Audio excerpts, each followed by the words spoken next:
Vas-y, ma sœur, allons-y. D'accord, ça parle du peuple juif. Donc, je suis un grand partisan d'Israël. Ouais.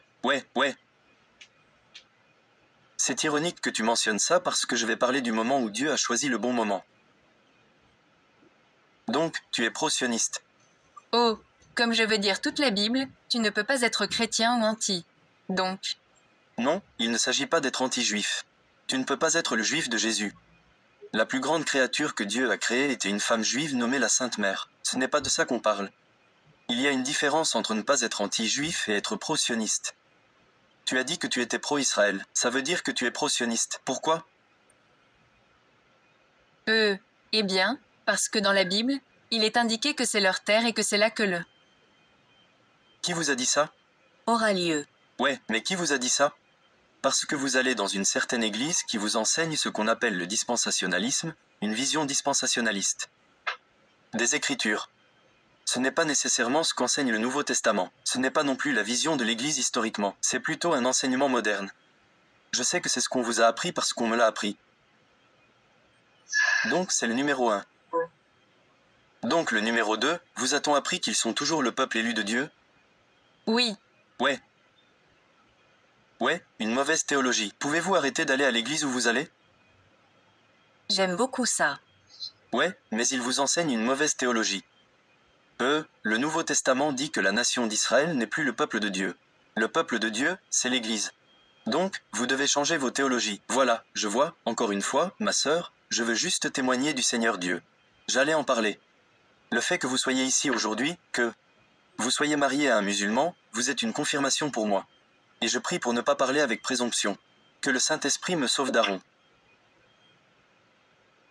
Et je suis en phase avec l'Esprit qui veut que vous soyez en fait pour moi une confirmation que l'Esprit veut que j'aborde cela à cause d'une mauvaise théologie, car j'allais parler des Palestiniens et des Israéliens et essayer d'être aussi honnête que possible, et je vais offenser les gens.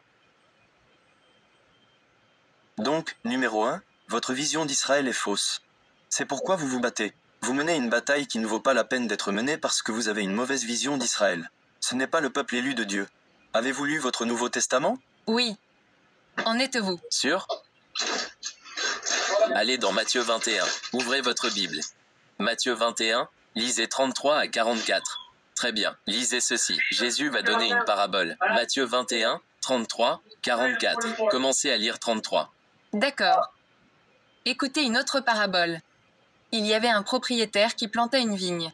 Il l'entoura d'un mur, y creusa un pressoir et construisit une tour de guet. Il devint vigneron et partit pour un autre lieu. Quand la saison des vendanges approcha, il envoya ses serviteurs vers les vignerons pour recueillir ses fruits. Le vigneron se saisit de ses serviteurs. Ils battirent l'un, tuèrent l'autre et lapidèrent le troisième.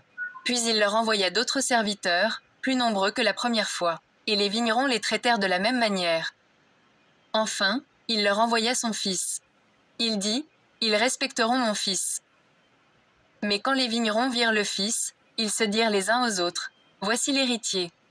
Venez, tuons-le et prenons son héritage. » Ils le prirent donc, le jetèrent hors de la vigne et le tuèrent. Maintenant, avant de continuer, vous comprenez de quoi parle la parabole, n'est-ce pas? Oui. La vigne, c'est quoi? Israël. Et les vignerons sont les dirigeants, n'est-ce pas? MHN. Oui. Et leur dernière chance, leur dernier espoir de bien faire les choses, c'était quoi? Qu'a fait le propriétaire, qui est Dieu le Père, comme dernière chance de bien faire les choses? Il a envoyé son fils en dernier. C'est vrai, c'est Vrai. très bien. Alors Jésus dit déjà quelle sera leur réponse. Ils le tueront. Oui. Quand ils le tueront, que fera Dieu? Maintenant, lisez. Continuez à lire au verset 44. D'accord. Par conséquent, lorsque le propriétaire de la vigne viendra, que fera-t-il à ses vignerons? Jésus leur dit, « N'avez-vous jamais lu dans les Écritures que la pierre rejetée par ceux qui bâtissaient est devenue la pierre angulaire? C'est ce que le Seigneur a fait, et c'est une chose merveilleuse à nos yeux.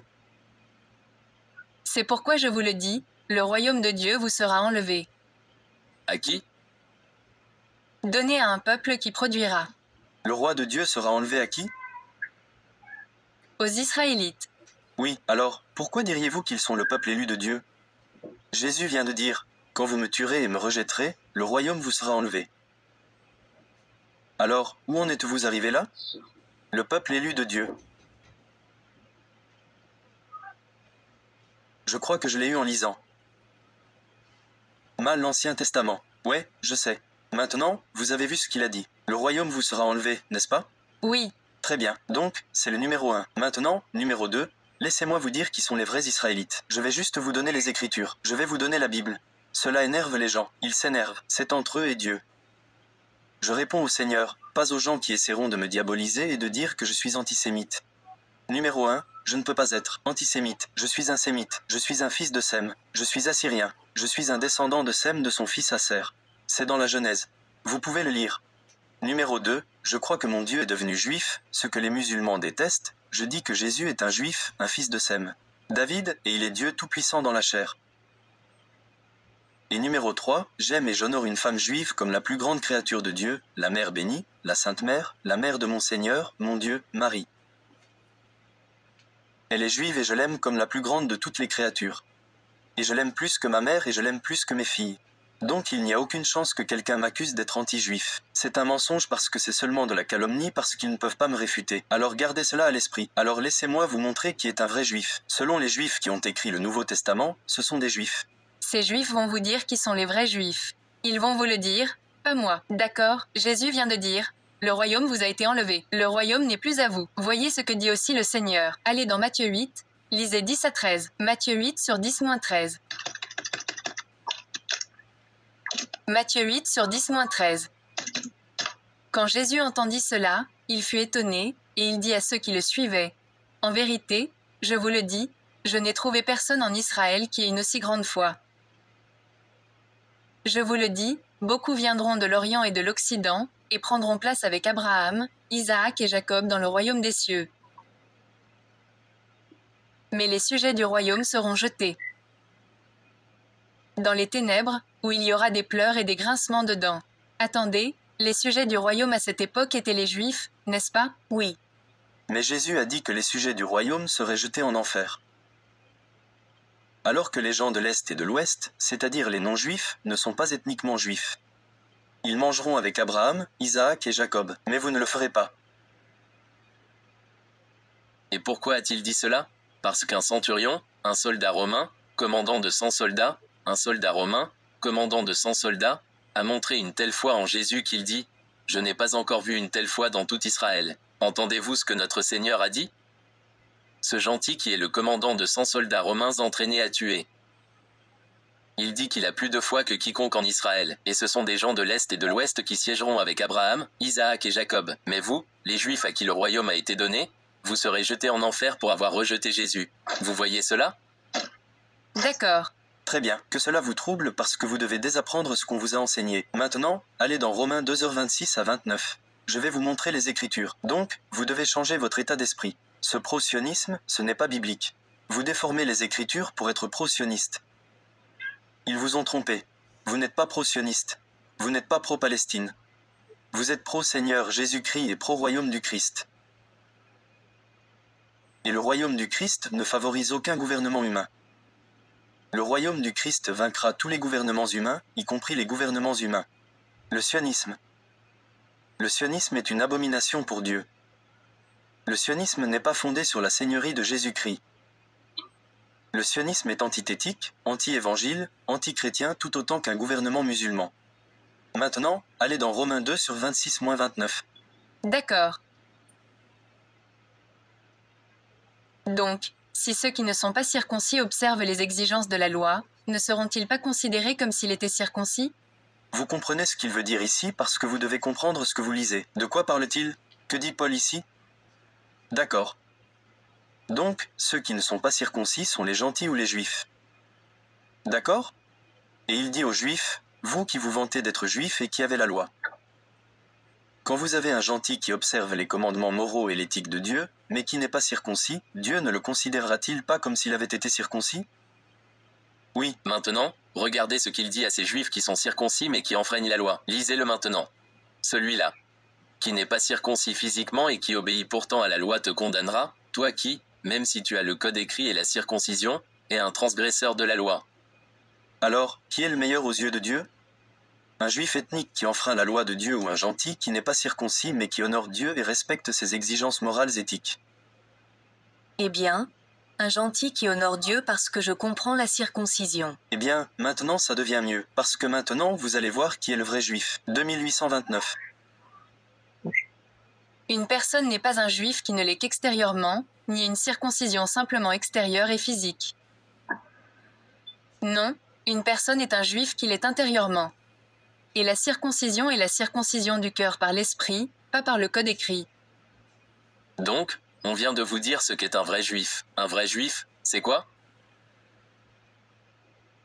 Quelqu'un qui suit les lois et l'éthique du Seigneur dans son cœur et véritablement et pas seulement par l'extérieur. En d'autres termes, oui, vous êtes un disciple de Jésus-Christ parce que pour Paul, suivre la loi, c'est obéir à Jésus-Christ. Donc, on vient de vous dire qu'un vrai juif est quelqu'un qui est spirituel, circoncis spirituellement, né de l'esprit, uni au Christ. Et maintenant, je vais vous montrer que c'est l'enseignement de tout le Nouveau Testament. Et je vais vous montrer ce que le Nouveau Testament dit à propos de ces juifs qui rejettent Jésus. On dit qu'ils sont de faux juifs. Ils ne sont pas vraiment juifs. En fait, seriez-vous choqués si je vous montrais Paul disant « Les juifs qui rejettent Jésus sont en fait des Iskélites. Ils sont les fils d'Agar, les descendants d'Ismaël. Ils ne sont pas les descendants de Sarah. Seriez-vous choqués si je vous montrais cela? Oui. Vous seriez choqués, n'est-ce pas? C'est une chose énorme. Je vais vous le montrer. Je vais vous le montrer de la part de Paul. Mais je veux que tout le monde entende. Elle va être choquée quand je lui montrerai.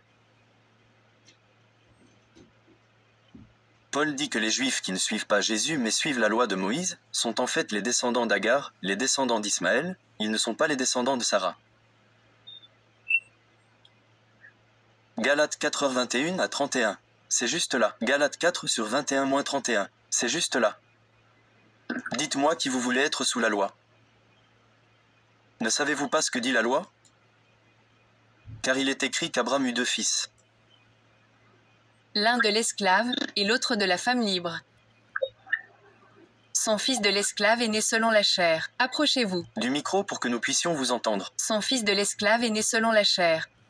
Mais son fils de la femme libre est né selon la chair. Est né suite à une promesse divine. Ces choses sont prises en compte. La femme représentée représente 2 alliances.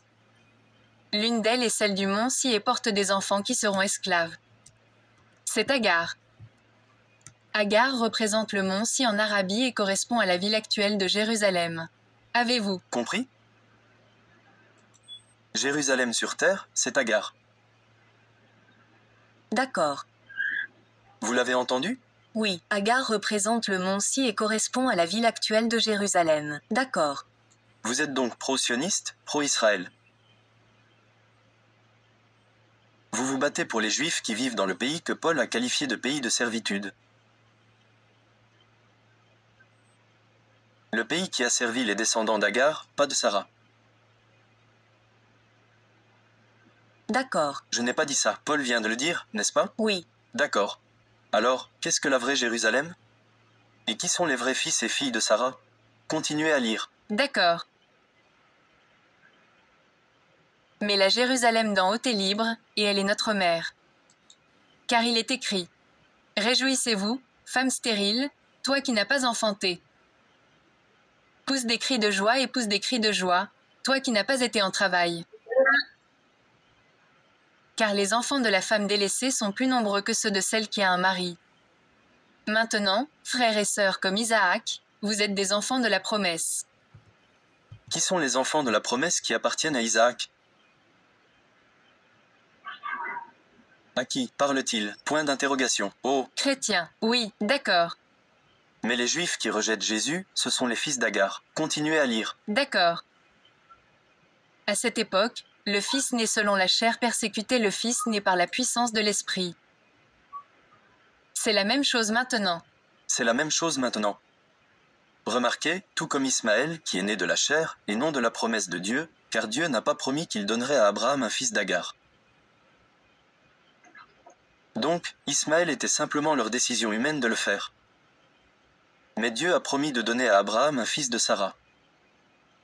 Et tout comme dans Genèse 21, Sarah a dit à Abraham: « Débarrasse-toi de la femme, de la servante et de son fils. » Parce qu'il n'a aucune part avec Isaac, et Dieu a dit: Écoutez ce que Sarah a dit.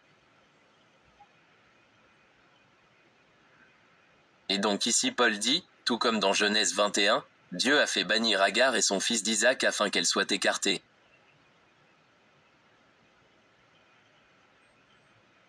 Paul dit, vous aussi, vous les chrétiens, vous êtes comme Isaac. Débarrassez-vous de la servante et de son fils. Et qui sont-ils? Les judaïsants, ces juifs qui disent aux chrétiens qui ne sont pas ethniquement juifs, vous devez observer la loi de Moïse et vous faire circoncire. Et il dit qu'ils sont iskélites. N'ayez rien à faire avec eux, débarrassez-vous d'eux. Bon, finissons-en. Jusqu'au chapitre 31. Débarrassez-vous. De la servante et de son fils. Car le fils de la servante ne partagera jamais l'héritage avec le fils de la femme libre. Ainsi, frères et sœurs, nous ne sommes pas les enfants de la servante, mais de la femme libre. Waouh! Alors, je veux vous poser une question. Je suis un peu perplexe ici. Qui sont les fils de la servante selon ce que Paul vient de dire?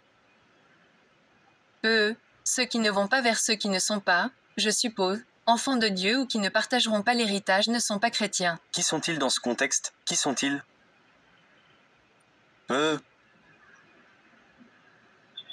Les juifs. D'accord. Il parle des juifs. C'est pourquoi il a mentionné le mont Saï en Arabie, qui correspond à Jérusalem. Ces juifs qui veulent toujours garder la loi mosaïque, qui veulent toujours suivre Moïse, ce sont les fils de la servante, ils n'ont rien à voir avec eux. Et qu'a-t-il dit à propos de Jérusalem? Jérusalem, est-ce la vraie Jérusalem? Et est-ce la Jérusalem qui plaît à Dieu? Ou est-ce la Jérusalem qui est représentée et symbolisée par Agar, la servante, pas la libre? Non. Je pense que ce que vous avez dit, celle qui est symbolisée, Pensez pas que ce que j'ai dit, il l'a dit là. Galates 4 sur 21-25. C'est vrai, je n'ai pas dit. Alors, assurez-vous de bien comprendre ce que vous lisez, n'est-ce pas? Donc Jérusalem sur terre, est-ce la vraie Jérusalem qui illumine le cœur de Dieu ou est-ce la Jérusalem qui est symbolisée par Agar? Agar, la servante qui donne naissance à des enfants esclaves qui ne sont pas libres.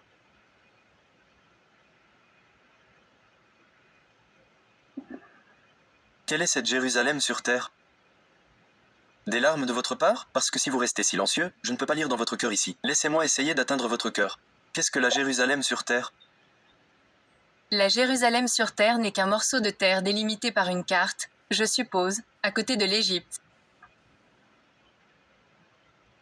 Et qui montre cette Jérusalem? Sarah? Ou est-ce?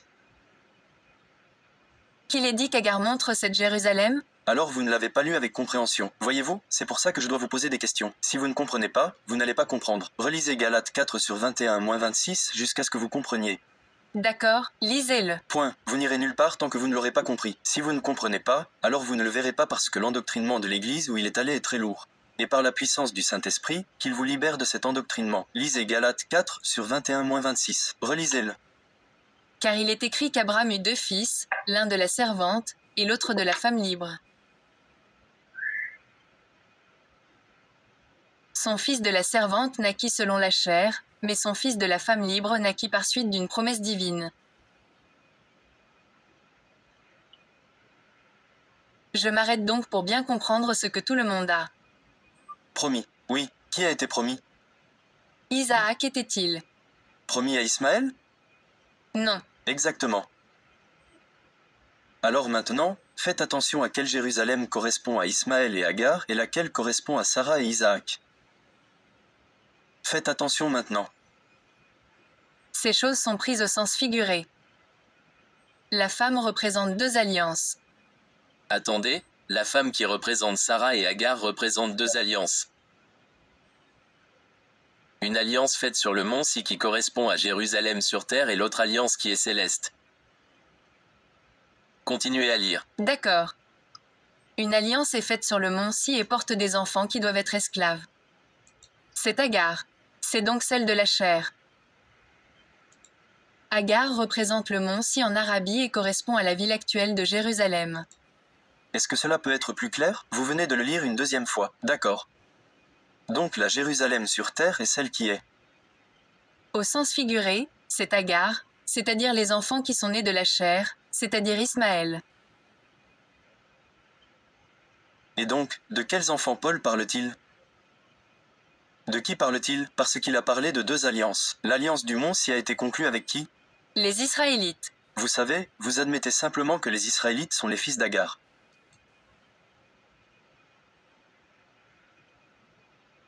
C'est ce que vous venez de dire si vous avez compris ce que vous venez de dire, car si l'alliance du mont s'y a été conclue en Arabie et qui correspond à Jérusalem symbolisée par Agar, cela signifie que tous ceux qui appartiennent à cette alliance sont les fils et les filles d'Agar, mais cette alliance a été conclue avec les Israélites.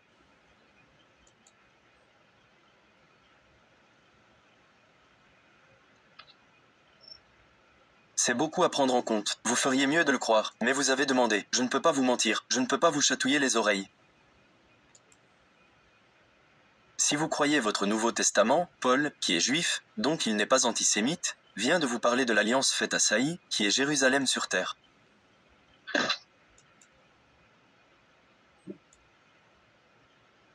Elle est maintenant typifiée, représentée, symbolisée par Agar, car Agar est la femme esclave qui a donné naissance à un fils qui était en esclavage.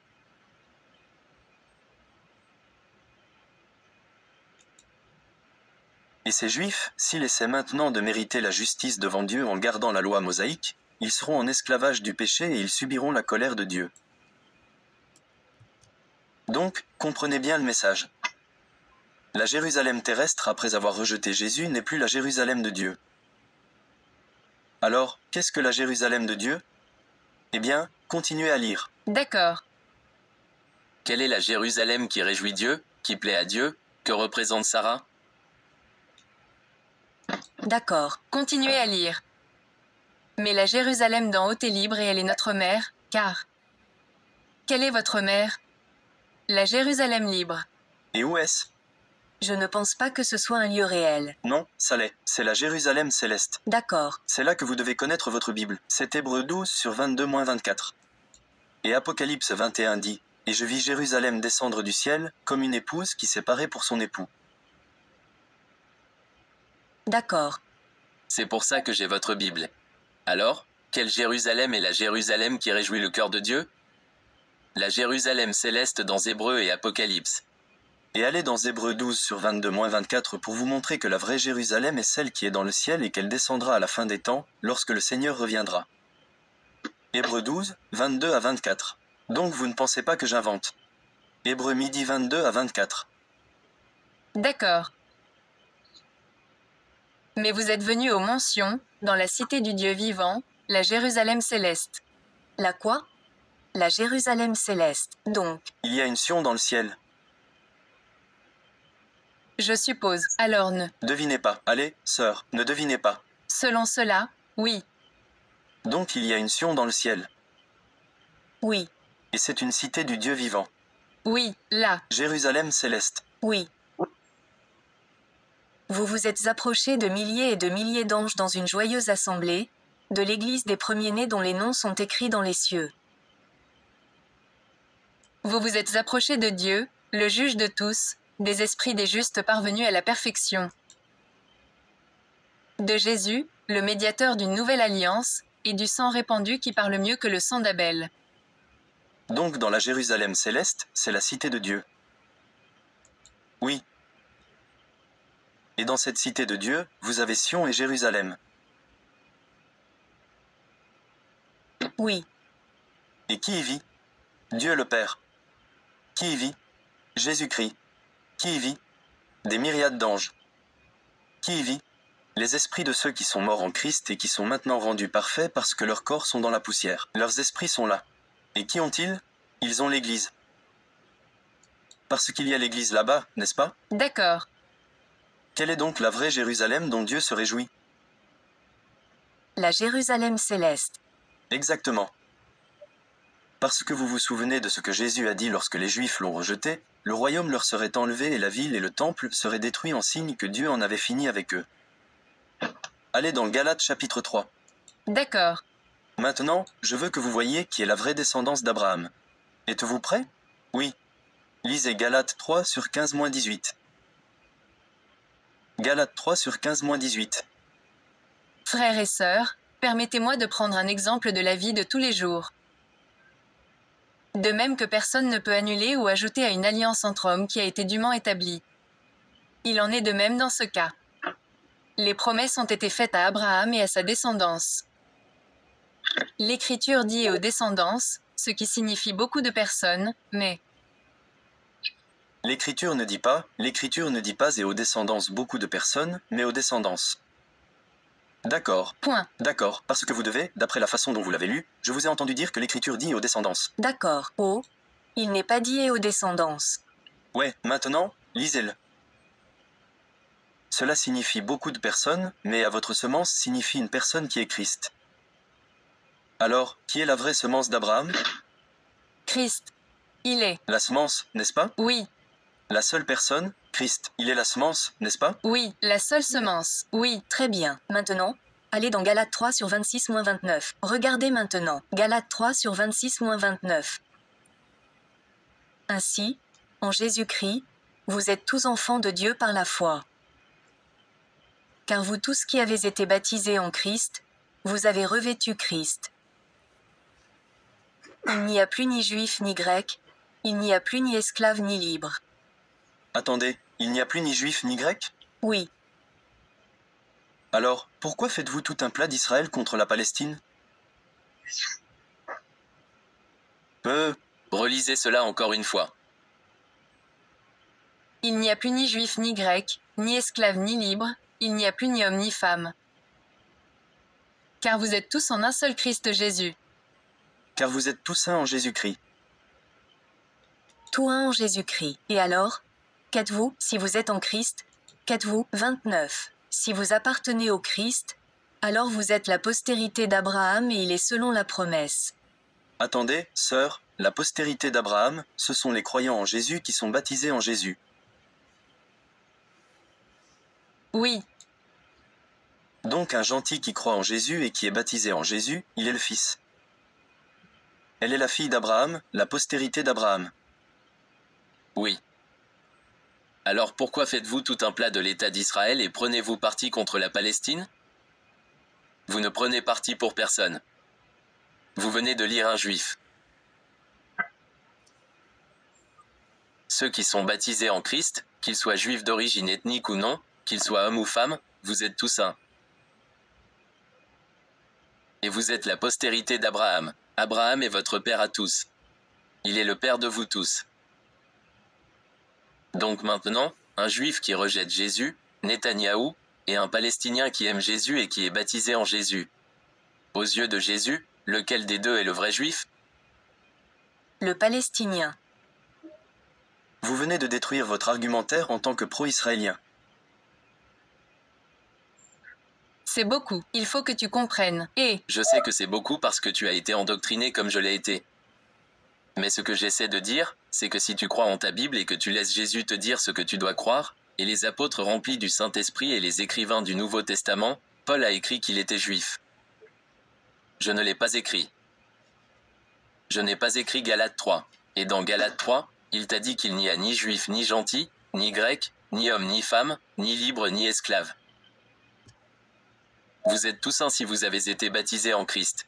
Et vous êtes tous la postérité d'Abraham.